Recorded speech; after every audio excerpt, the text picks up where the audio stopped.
சகரியா 13ஆம் அதிகாரம். அந்நாளிலே பாவத்தையும் அழுக்கையும் நீக்க தாவீதின் குடும்பத்தாருக்கும் எருசலேமின் குடிகளுக்கும் திறக்கப்பட்ட ஒரு ஊற்று உண்டாயிருக்கும்.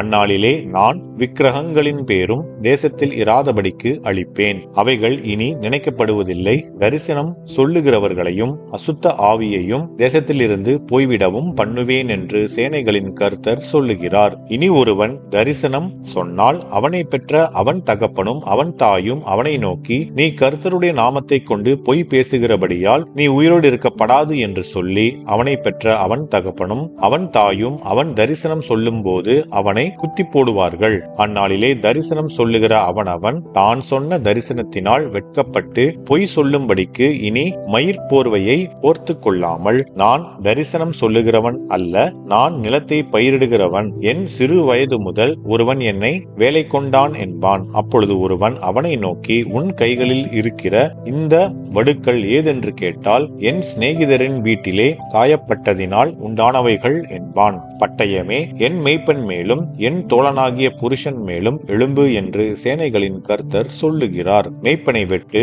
அப்பொழுது ஆடுகள் சிதறிப்போகும். ஆனாலும் என் கரத்தை சிறுவர் மேல் திரும்ப வைப்பேன். தேசமெங்கும் சம்பவிக்கும் காரியம் என்னவென்றால், அதில் இருக்கிற 2 பங்கு மனுஷர் சங்கரிக்கப்பட்டு மாண்டு போவார்கள். 3ஆம் பங்கு அதில் மீதியாயிருக்கும். அந்த 3ஆம் பங்கை நான் அக்கினிக்குட்பட பண்ணி வெள்ளியை உருக்குகிறது போல அவர்களை உருக்கி பொன்னை புடமிடுகிறது போல அவர்களை புடமிடுவேன். அவர்கள் என் நாமத்தை தொழுது கொள்வார்கள். நான் அவர்கள் விண்ணப்பத்தை கேட்பேன். இது என் ஜனம் என்று நான் சொல்லுவேன். கர்த்தர் என் தேவன் என்று அவர்கள் சொல்லுவார்கள் என்பதே.